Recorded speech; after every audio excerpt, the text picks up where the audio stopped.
Hi ಎಲ್ರಿಗೂ ನಮಸ್ಕಾರ. Welcome to my channel Apsara Kitchen. ಇವತ್ತಿನ ರೆಸಿಪಿ ಅನಾನಸ್ ಹಣ್ಣಿನ ಬರ್ಫಿ. ಬನ್ನಿ ಅನಾನಸ್ ಹಣ್ಣನ್ನು ಉಪಯೋಗಿಸಿ ಯಾವ ರೀತಿ ಬರ್ಫಿನ ಮಾಡೋದಂತ ನೋಡೋಣ.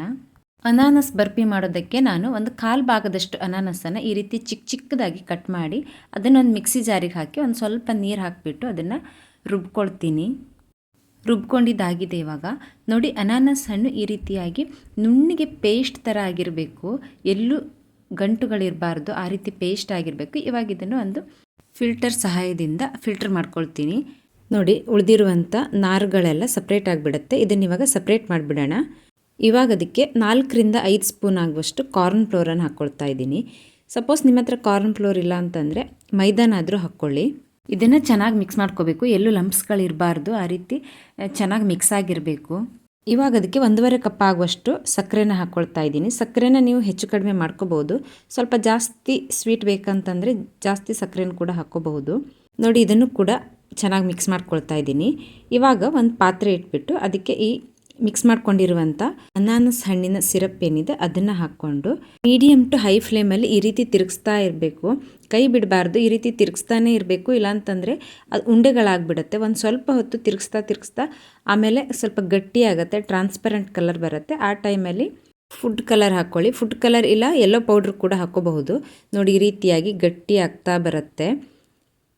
ಇವಾಗ ಒಂದು ಸ್ವಲ್ಪ ಡ್ರೈ ಫ್ರೂಟ್ಸ್ ಹಾಕ್ಕೊಳ್ತಾ ಇದ್ದೀನಿ, ಪುಡಿ ಮಾಡಿ ಇಟ್ಕೊಂಡಿರುವಂಥ ಡ್ರೈ ಫ್ರೂಟ್ಸು. ನೋಡಿ ಎಷ್ಟು ಚೆನ್ನಾಗಿ ಗಟ್ಟಿಯಾಗಿದೆ. ಈ ರೀತಿ ಗಟ್ಟಿಯಾಗಬೇಕು, ತಳ ಬಿಟ್ಕೊಳ್ಬೇಕು. ಇವಾಗ ಅದಕ್ಕೆ 1 ಸ್ಪೂನ್ ತುಪ್ಪ ಹಾಕ್ಕೊಳ್ತಾ ಇದ್ದೀನಿ.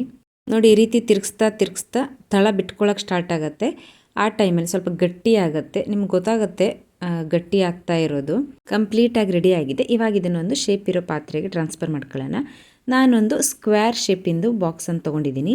ಅದಕ್ಕೊಂದು ಸ್ವಲ್ಪ ತುಪ್ಪ ಇಲ್ಲ ಆಯಿಲನ್ನು ಹಾಕಿಬಿಟ್ಟು ಅದಕ್ಕೆ ಸ್ವಲ್ಪ ಡ್ರೈ ಫ್ರೂಟ್ಸ್ ಹಾಕ್ಕೊಳ್ಳೋಣ. ಅಂದರೆ ಮೇಲ್ಗಡೆ ಸ್ವಲ್ಪ ನೋಡಲಿಕ್ಕೆ ಚೆನ್ನಾಗಿ ಕಾಣಬೇಕಲ್ಲ, ಅದಕ್ಕೆ ಸ್ವಲ್ಪ ಡ್ರೈ ಫ್ರೂಟ್ಸನ್ನು ಹಾಕ್ಕೊಳ್ತಾ ಇದ್ದೀನಿ. ತಣ್ಣಗಾಗೋದಕ್ಕಿಂತ ಮುಂಚೆನೇ ಟ್ರಾನ್ಸ್ಫರ್ ಮಾಡ್ಕೊಳ್ಳಿ. ತಣ್ಣಗಾದ್ಮೇಲೆ ಗಟ್ಟಿಯಾಗಿಬಿಡುತ್ತೆ, ಆಮೇಲೆ ಶೇಪ್ ಕೊಡೋಕ್ಕಾಗಲ್ಲ. ನೋಡಿ, ಸ್ವಲ್ಪ ಬಿಸಿ ಇರುವಾಗಲೇ ನಾನು ಇದಕ್ಕೆ ಟ್ರಾನ್ಸ್ಫರ್ ಮಾಡ್ಕೊಳ್ತಾ ಇದ್ದೀನಿ. ಮೇಲ್ಗಡೆನೂ ಕೂಡ ಸ್ವಲ್ಪ ಡ್ರೈ ಫ್ರೂಟ್ಸನ್ನು ಹಾಕ್ಕೊಳ್ತಾ ಇದ್ದೀನಿ. ಇದನ್ನು ಕಂಪ್ಲೀಟಾಗಿ ಕೂಲ್ ಆಗೋದಕ್ಕೆ ಬಿಡಬೇಕು. ಬಿಸಿ ಇದ್ದಾವಾಗಲೇ ಕಟ್ ಮಾಡಲಿಕ್ಕೆ ಹೋದರೆ ಕಟ್ ಮಾಡೋಕ್ಕಾಗಲ್ಲ. ಇದು ಕಂಪ್ಲೀಟಾಗಿ ಕೂಲ್ ಆಗಬೇಕು. ಕಂಪ್ಲೀಟಾಗಿ ಕೂಲ್ ಆಗಿದೆ. ಇವಾಗ ನಮಗೆ ಯಾವ ಶೇಪಿಗೆ ಬೇಕೋ ಆ ಶೇಪಿಗೆ ಕಟ್ ಮಾಡ್ಕೊಳ್ಬೋದು. ತುಂಬ ಟೇಸ್ಟಿ ಆದಂಥ ರೆಸಿಪಿ. ಒಮ್ಮೆ ಟ್ರೈ ಮಾಡಿ, ಹಾಗೆ ಹೇಗಿತ್ತು ಅಂತ ಕಾಮೆಂಟ್ ಮಾಡಿ ತಿಳಿಸಿ. ಈ ರೆಸಿಪಿ ನಿಮಗೆ ಇಷ್ಟ ಆಗಿದ್ದರೆ ಪ್ಲೀಸ್ ಒಂದು ಲೈಕ್ ಮಾಡಿ, ಹಾಗೆ ನಿಮ್ಮ ಫ್ಯಾಮಿಲಿ ಫ್ರೆಂಡ್ಸ್ಗೆ ಶೇರ್ ಮಾಡಿ. Thank you for watching.